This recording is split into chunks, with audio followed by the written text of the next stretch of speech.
Thanks for inviting me to talk about some of the work myself and my colleagues have been doing. Just actually, as Rebecca mentioned, as a kind of spoiler alert, I'm going to be talking about the Panic Report. So if you've read that, you can probably sort of put your feet up for 15 minutes, have a bit of a snooze. So I'm also going to be talking about some of the issues that have come up as myself and my co-authors have followed up the Panic Report as well. And I thought I'd start with this quote. As part of working with Create an Arts Emergency and also on this AHRC funded project, we did a lot of follow-up interviews to some survey work. We did just over 230 interviews with creative workers. And we're currently working on a book to try and delve into some of the issues that the interviews raised. And I thought I'd start actually with some of that data. So it's been anonymized and it's not attributable. So we've given Liz a pseudonym here. She was in her 30s when we interviewed her about 18 months ago, Black British woman, curator, artist, writer, doing one of those kind of like multiple artistic careers that involved lots of different roles. And it struck us that she told us a story that was quite kind of jarring and I guess kind of quite opposed to how many arts institutions like to think about themselves. So she was quite open actually about, the first time I went into a contemporary gallery, I was 17, I walked in the door, I was made to feel like a piece of shit. Really, it was disgusting the way that people behaved towards me. And then later she went on to kind of describe how she found this, as a kind of challenge, that she was going to sort of challenge how the art world functioned and how it had made her feel. But crucially, she also said that this challenge, living a life that she described as unprecedented, I didn't know anyone else who was doing it. I'd have to find a way to be comfortable in any room I was in. And this kind of summed up actually a lot of the issues that we found working on some of the quantitative data that underpin the Panic Report, that there are definitely exclusions both in terms of occupations and in terms of consumption habits around artistic and cultural institutions and art forms. But moreover, actually there are, I guess, kind of particular challenges that people often have to kind of internalize, and they internalize these challenges, to sort of overturn the structures of the art world or cultural production that they encounter in contexts where they have very little resources. As Liz mentioned, I didn't know anyone else who was doing it. And this is set against people who have much more straightforward paths into cultural production, into cultural and creative jobs, because they know lots of people who are doing these kind of careers. They feel at home in institutions. They are never ever made to feel like they're a piece of shit, and they're never ever, kind of disgusted by the treatment they face from the institution. This hopefully kind of leads into a quick summary of some of the issues we found across consumption and production in the UK at the moment. And we published this a year ago to the day. Actually, I didn't realise it had been a year to the day, but my colleagues at Create reminded me this morning. So Panic, It's an Arts Emergency is the sort of brand Create an arts emergency we're kind of keen on using, and we published this report subtitled Social Class, Taste and Inequalities in the Creative Industries. And I'll just sort of take you through some of the findings. I should add, what sort of depresses me about these findings is that, academically speaking, these aren't particularly interesting. As an academic, you should never say your work is not interesting. That, is a bit risky, but basically, everything I'm going to tell you is well settled in the academic literature on both cultural production and cultural consumption. As we were kind of compiling the data, usually from secondary data sources, we didn't find anything that kind of shocked us or surprised us.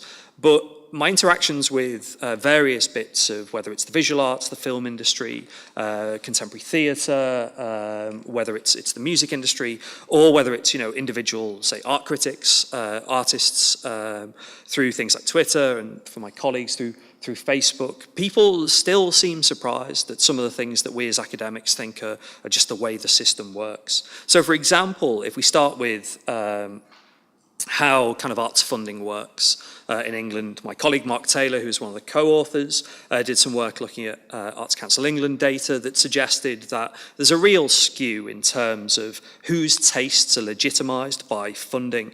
So as he notes in one of his papers that we used in the report, the wealthiest, best educated, least ethnically diverse 8% of the population are the most culturally active segments.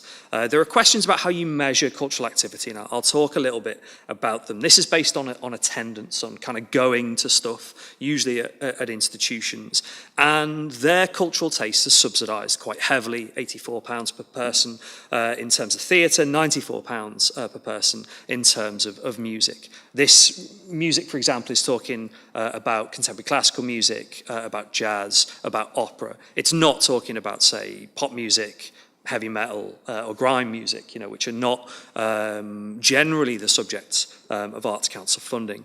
And these patterns can be found across a range of different art forms. So this is English data.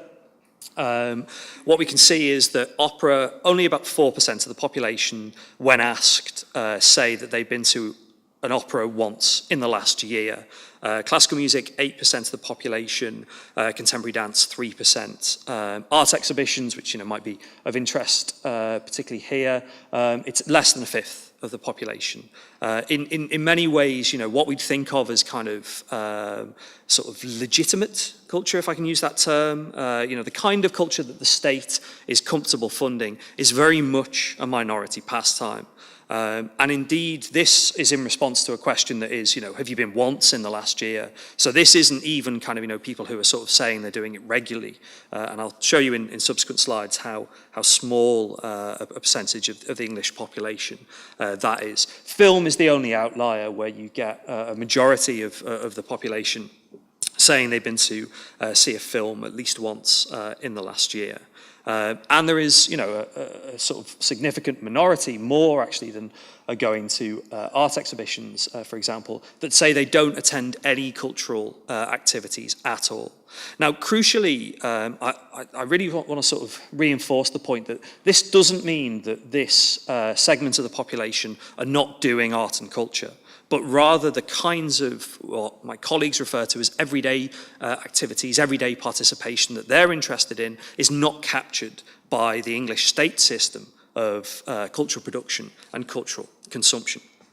I'll just drill into this a little bit more for you, but I'll have to stick to time actually. So this is a visualization of who does what in England, and the two axes hopefully should be reasonably kind of clear. You have people who are attending lots of things, often, etc., towards the other side of the visualization, and then people who are like not attending stuff towards the side that I'm standing on. In the data, when we were looking at it, it sort of clusters together in two different ways. We just use these terms as our kind of shorthand. People are interested in maybe more classical forms of cultural activity, so things like opera, ballet, and then more contemporary forms like going to video art exhibitions, contemporary dance, this kind of stuff. What we find in the kind of classical side and people who are kind of attending more is that particular cultural pastimes cluster together. So people who are going to the opera are likely to be going to the ballet, are likely to be going to classical music. But there's a kind of a big range of people who are not doing stuff. So not doing stuff tends to cluster together.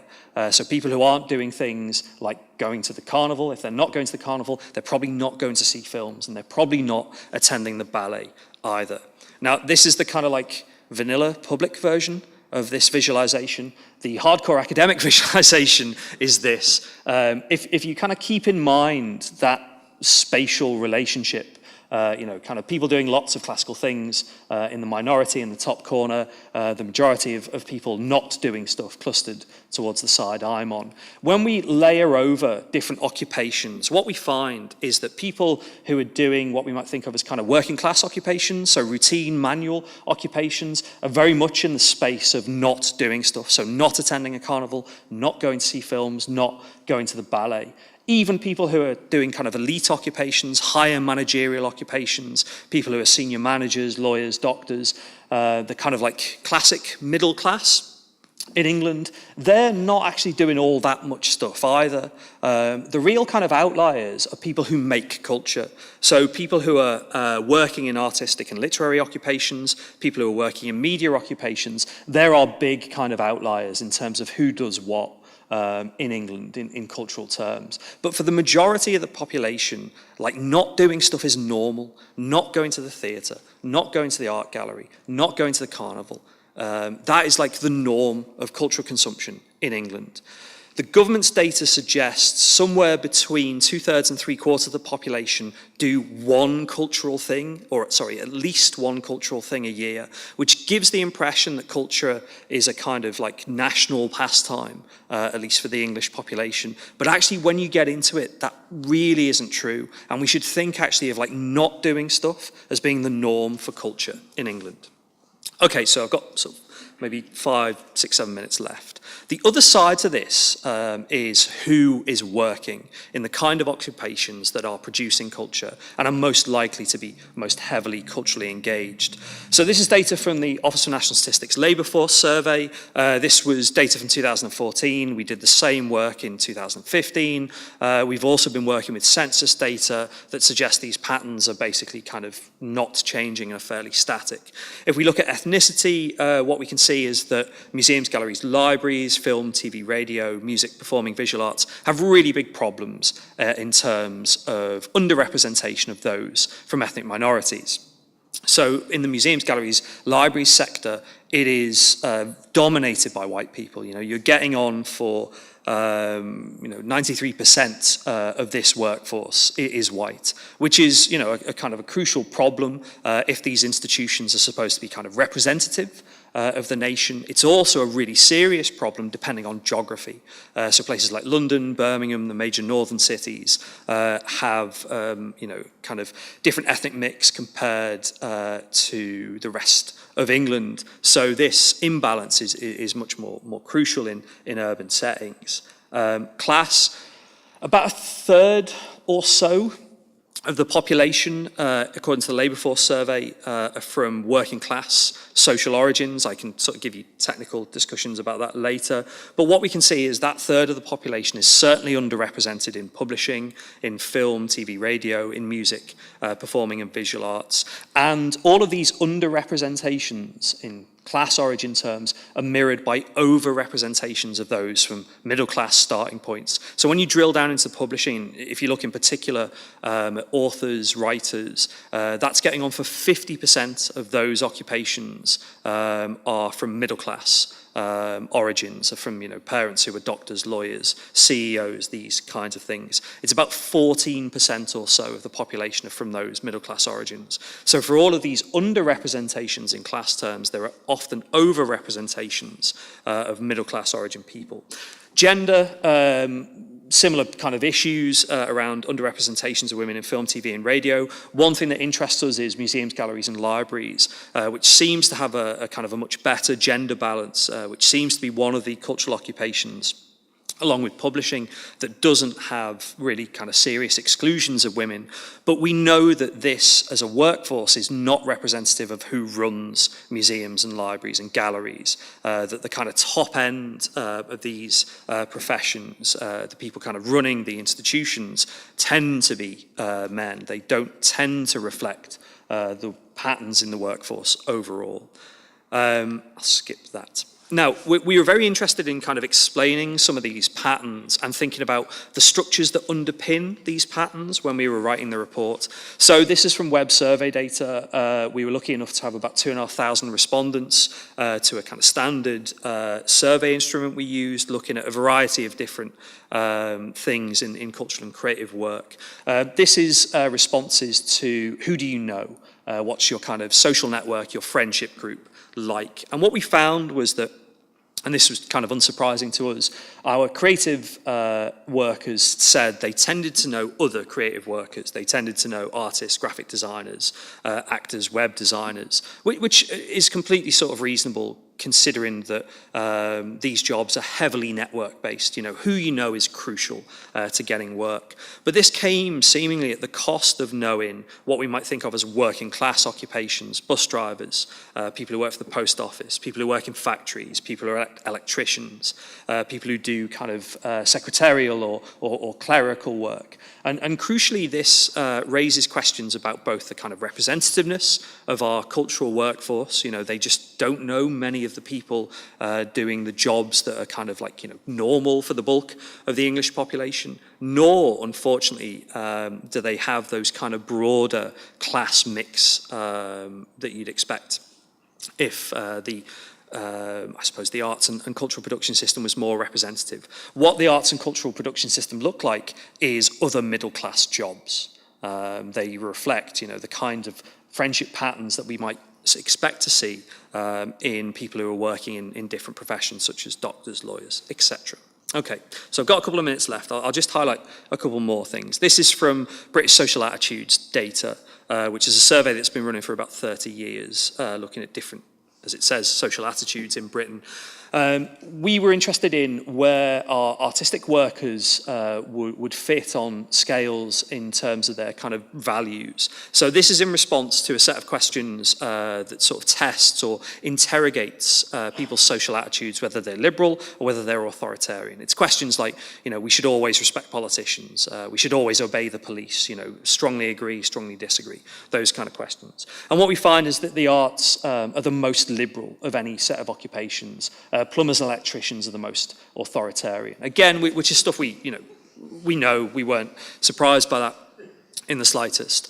Similarly, on the left and right scale, here the arts look more like public service workers. So the arts are kind of closer to people who work in the health service or in educational occupations. But crucially, it tells a story of the arts being the most liberal, the most left-wing. If you look at other scales, so like pro and anti-immigration, attitudes to welfare, broadly speaking attitudes to Brexit, what you find is the story of an arts production system, an arts workforce that is the most liberal, most left-wing, most kind of pro-welfare, most pro-immigration of any set of occupations, which I think is great. They're my political views. It's brilliant that my values are reflected by the workforce, but they are really not the values of Britain.